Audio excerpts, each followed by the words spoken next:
2750 కోట్ల చెక్ ఇస్తుందని మహబూబ్ నగర్ లో రైతు సభలో డబ్బీ చెక్ ఇచ్చినావు. ఇయాల్టి వరకు ఆ డబ్బులు రైతుల ఖాతాల్లో జమ కాలేదు. ముఖ్యమంత్రి డబ్బీ చెక్ ఇస్తారా? ముఖ్యమంత్రి డూప్లికేట్ చెక్ ఇస్తారా? ముఖ్యమంత్రి ఇచ్చిన చెక్ పాస్ కాకపోతే ముఖ్యమంత్రిగా నువ్వు ఆ కుర్చీలో కూర్చునే అర్హత నీకు లేదు అని చెప్పి నేను ఈ రోజు చేస్తాను.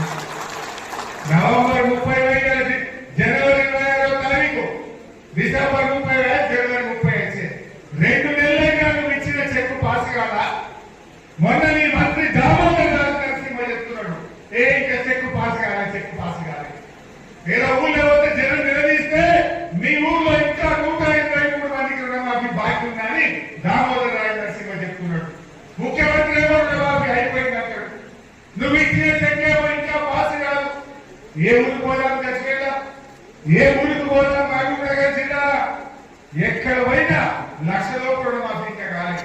2 లక్షల లోపు ఇంకా మిగిలి ఉన్నారు.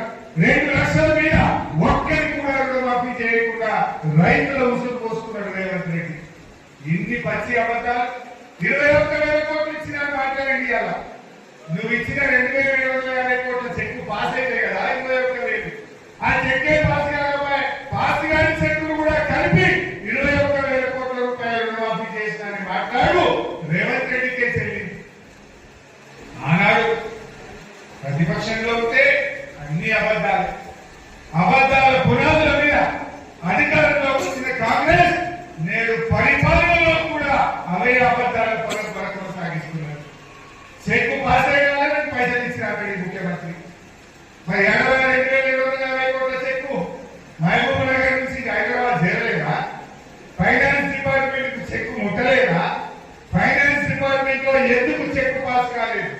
ఇలా ముఖ్యమంత్రి సమాధానం చెప్పాలి. ఆ కుర్చీ పరువు ఇస్తుందో ముఖ్యమంత్రి చెక్ ఇచ్చిందంటే అది రాజ్యాంగం, ముఖ్యమంత్రి మాట వేదం. ముఖ్యమంత్రి చెక్ ఇస్తే తెల్లారి వరకు పైసలు జమ కావాలి. నువ్వు 2 నెలలైనా నీ చెక్ పాస్ కాదు. పాస్ కాని డబ్బీ చెక్ ఇస్తావు. 21,000 కోట్లు రైతులకు రుణాలు ఇచ్చినని అబద్ధాలు చెప్పుడు ఈ రేవంత్ రెడ్డికి చెల్లింది. ఇప్పటికైనా వెంటనే ఆ 2,750 కోట్ల రూపాయల చెక్కును పాస్ చేయించు. రాజ్యాంగ దినోత్సవం నాడు కూడా అబద్ధాలు మాట్లాడకు. చెప్పిన అబద్ధాన్ని కనీసం కవర్ చేసుకోవడం కోసం నీ ఫైనాన్స్ డిపార్ట్మెంట్ కు మాట ఇచ్చి ఆ చెక్కు పాస్ చేయించాలని చెప్పి నేను కోరుతా ఉన్నాను. ఇకపోతే ఇక ముఖ్యమంత్రి గారు ఆయన మాట్లాడితే అబద్ధాలు. ఇక మహబూబ్ నగర్ పోయి మహబూబ్ నగర్ జిల్లా పెండింగ్ ప్రాజెక్టులను బీఆర్ఎస్ పార్టీ